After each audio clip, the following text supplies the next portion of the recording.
Selamat pagi dan salam sejahtera. Info hari ini, KWSP RM 10.000 iSinar contoh dokumen bukti pendapatan terjejas. RM 10.000 iSinar contoh dokumen sokongan bukti pendapatan terjejas kerajaan melalui Menteri Keuangan Tengku Zafrul Tengku Abdul Aziz mengumumkan program iSinar RM 10.000 kini diperluas kepada sekitar 8 juta ahli yang menghadapi masalah keuangan semasa mendepani pandemi COVID-19 ketika ini. Saya dengar kesusahan rakyat di media sosial termasuk tuntutan semua ahli yang berhormat sukacita dimaklumkan program iSinar diperluas kepada ahli terjejas pendapatan tidak kira hilang pekerjaan atau kurang pendapatan. Mereka layak memohon pengeluaran tanpa mengira sektor. Yang pertama, notis berhenti kerja ahli KWSP. Sila lampirkan notis berhenti kerja daripada majikan lama ahli bagi membuktikan pendapatan ahli terjejas. Yang kedua, notis cuti tanpa gaji ahli KWSP.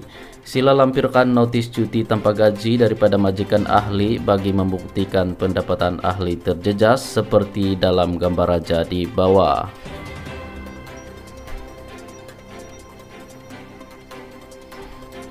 Yang ketiga, notis potongan gaji ahli KWSP. Sila lampirkan notis potongan gaji daripada majikan ahli bagi membuktikan pendapatan ahli terjejas. Yang keempat, notis potongan allowance ahli KWSP. Sila lampirkan notis potongan allowance daripada majikan ahli bagi membuktikan pendapatan ahli terjejas. Yang kelima, notis potongan OT allowance kerja lebih masa ahli KWSP. Sila lampirkan notis OT kerja lebih masa daripada majikan ahli bagi membuktikan pendapatan ahli terjejas. Yang keenam, penyata akaun perniagaan laporan pendapatan bulanan bagi yang bekerja sendiri. Sila lampirkan penyata akaun bank syarikat atau akaun individu ahli bagi membuktikan pendapatan ahli terjejas. Surat akaun pengesahan pendapatan ahli KWSP. Dokumen sokongan iSinar ini penting untuk disertakan bersama pemohon sebagai bukti bahwa pencarum benar-benar terjejas keuangan dan punca pendapatan. Justru penyata akaun pengesahan pendapatan perlu bagi pencarum yang dibuang kerja dan mula bekerja sendiri kerana sudah tidak mempunyai slip gaji. Selain itu juga tidak semua pekerja bermajikan tidak mempunyai slip gaji. Oleh itu, pemohon perlu juga menyediakan surat akaun pengesahan pendapatan sebagai bukti.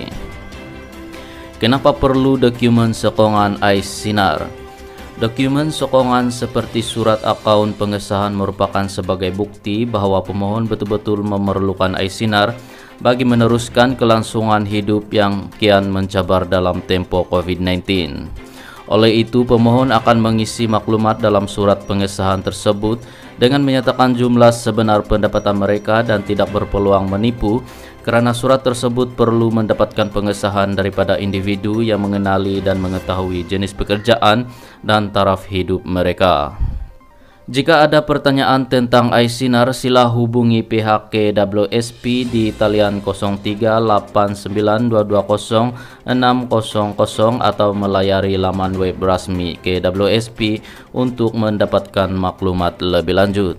Guys, terima kasih kerana menonton video ini. Bagi yang masih baru di dalam channel ini, jangan lupa tekan butang subscribe, aktifkan loncengnya untuk mendapatkan berita-berita terkini daripada kami. Sekian daripada saya, terima kasih dan jumpa lagi.